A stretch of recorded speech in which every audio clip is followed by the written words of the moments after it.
Welcome back to the 365-Day Bible Challenge, Day 78, Deuteronomy chapter 25. When people have a dispute, they are to take it to court, and the judges will decide, acquitting the innocent and condemning the guilty. If the guilty person deserves to be beaten, the judge shall make them lie down and have them flogged in his presence with the number of lashes the crime deserves. But the judge must not impose more than 40 lashes.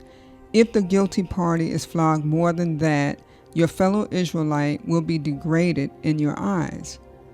Do not muzzle an ox while it is treading out the grain. If brothers are living together and one of them dies without a son, his widow must not marry outside the family.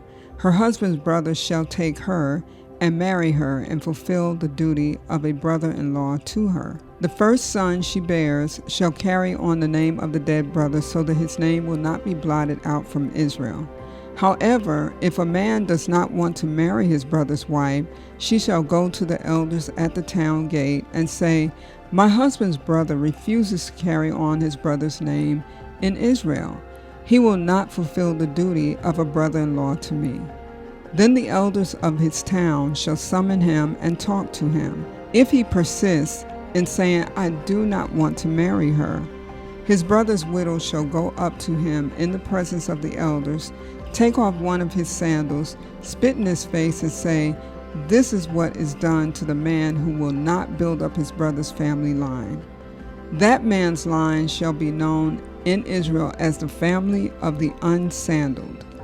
If two men are fighting and the wife of one of them comes to rescue her husband from his assailant, and she reaches out and seizes him by his private parts, you shall cut off her hand.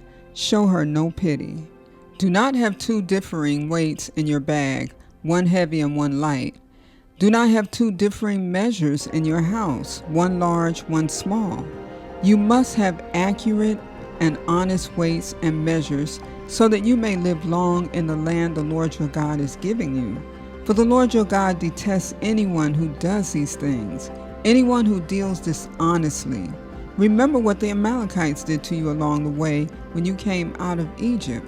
When you were weary and worn out, they met you on your journey and attacked all who were lagging behind.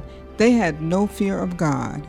When the Lord your God gives you rest from all the enemies around you in the land he is giving you to possess as an inheritance, you shall blot out the name of Amalek from under heaven. Do not forget